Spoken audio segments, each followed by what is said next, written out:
In 2008, the Robert Kennedy Center for Justice and Human Rights awarded Aminatu Haidar the Robert Kennedy Human Rights Award. Last week, the RFK Center came to Lanzarote, Canary Islands in Spain, because our partner, Aminatu Haidar, is on a hunger strike. Aminatu, why are you on a hunger strike? In the 13th of November, I had arrived in El Ayoun, the capital of occupied Western Sahara, after visiting the United States to receive the Train Foundation Civil Courage Prize. El Ayoun is the capital of Western Sahara occupied by Morocco. When I arrived there, the Moroccan authorities detained me for 24 hours in a provoking questioning. They have confiscated my documents, confiscated my passport, and they had expelled me forcibly towards the Canary Islands, specifically to Lanzarote. Even though I had told and protested the pilot that I did not want to leave, I did not want to go to Spain, and I did not have my passport. In Spain, I protested again and did not want to come out of the airplane, and the Spanish police convinced me out of the airplane, saying I could return back to El Ayoun in the afternoon. When I tried to return, they did not allow me to return, contrary to what they have told me in the morning. They said that in the presence of my lawyer, Inés Miranda Navarro, that I could not return because I was illegally without a passport. So it was when I decided that I was going to start a hunger strike, calling the Spanish government to let me leave the country and return to El Ayoun. Because of the indifference of the Spanish government, I decided to start straight against the complicity of the Spanish government to the Moroccan regime. What are you asking the Spanish government to do? My only reivindication is to let me return to my homeland, Western Sahara, where my children and my mother live. I did not lose my passport. My passport was arbitrarily confiscated by the Moroccan authorities. My passport is still valid. It's R559514. And it was confiscated in collaboration with the Spanish when the Spanish accepted me here without my passport.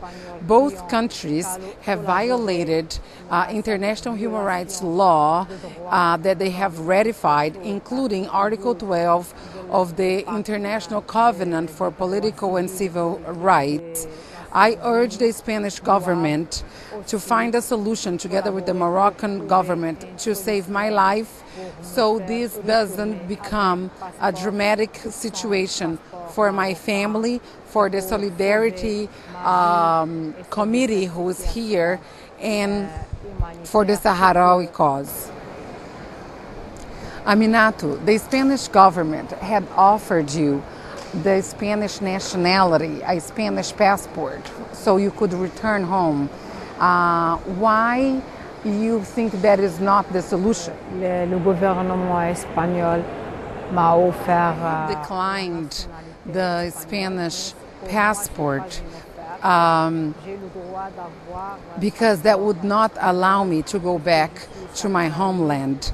The Spanish passport is more than an offer. It's a right, because in my case, in the case of all Sahrawis that were colonies of Spain, in my case, my mother herself has a Spanish passport, and I have the right to have a Spanish passport if I wanted to. However, this Spanish passport would actually serve to not allow me to return to my homeland. Morocco has expelled several delegations from Spain, activists, human rights monitors, lawyers. A latest delegation from Aragon last week, and the Spanish government has never done anything in those regards.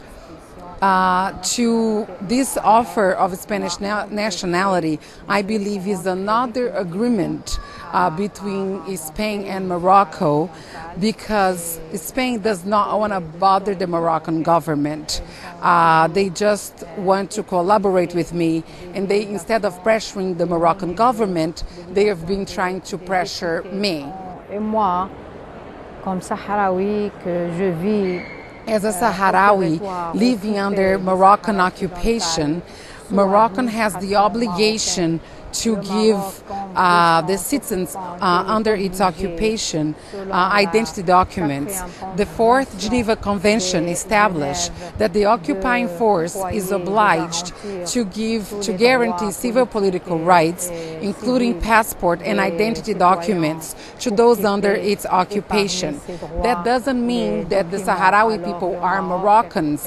It means that we have the right to a Moroccan passport because we are under occupation.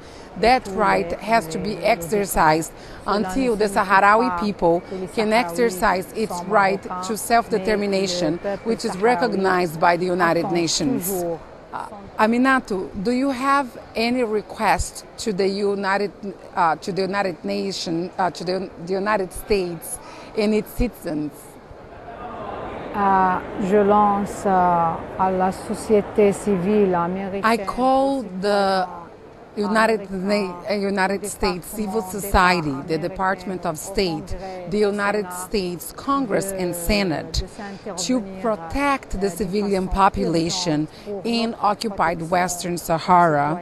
I call the civil society, the United States civil society, and Department of State, Senate and Congress to put pressure in the Moroccan government to protect the civilian population and human rights defenders.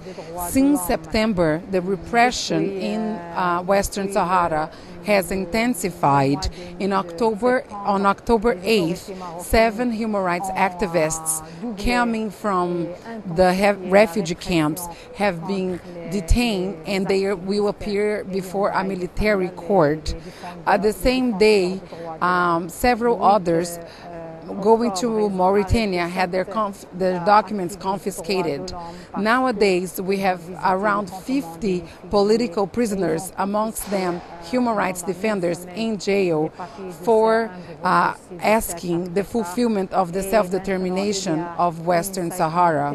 I call you all to help respect the freedom, the atmosphere of freedom and human rights, and the respect of human rights in Western Sahara, and pressure the Moroccan government so we can live in peace and free from harassment and able to enjoy the United Nations recognized right to self-determination and choose the fate of the last colony in Africa.